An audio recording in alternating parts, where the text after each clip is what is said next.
Sa tatlong ingredients na isi-share ko sa inyo, instant goodbye UTI.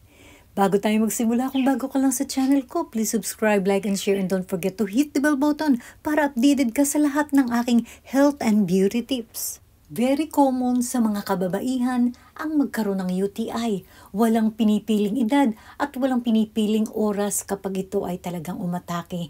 Bakit nga ba very common sa mga kababaihan ang magkaroon ng UTI? Walang pinipili nga ito kahit bata. So kailangan natin talaga ng kalinisan dahil ang butas ng ating ari ay malapit sa butas ng ating puwit.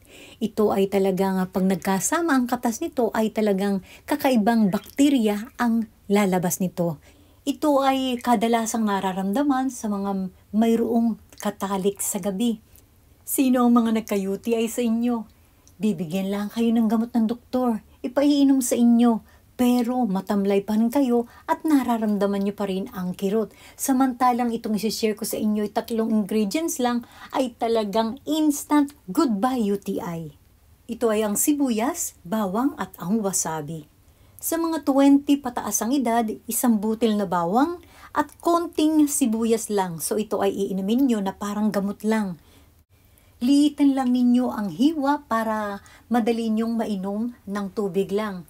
At saka konting wasabi lang, yung nasa dulo lang ng iyong daliri, alagay mo sa iyong dila at kumuha kayo ng tubig, uminom. Alam nyo ba, after ninyong mainom ito, bumilang lang kayo ng 1 minuto, wala pang 1 minuto, talagang yung kirot ay talagang mawawala. So, siyempre, kailangan nyo pa rin uminom ng 3 times a day ito at gawin nyo ng buong 3 days nyong iinumin. Ang UTI ay talagang minsan paulit-ulit yan. Kung kaya, kailangan nyo talagang nakaready kayo.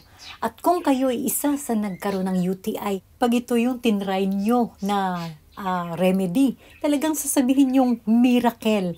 At sa mga bata naman na nagkakaroon ng UTI, siyempre ipa-check up nyo na rin sa doktor yan. At kung itatry nyo to, siyempre iba naman yung dami ng sibuyas, dami ng bawang at dami ng wasabi. Siyempre, kukuntian lang ninyo.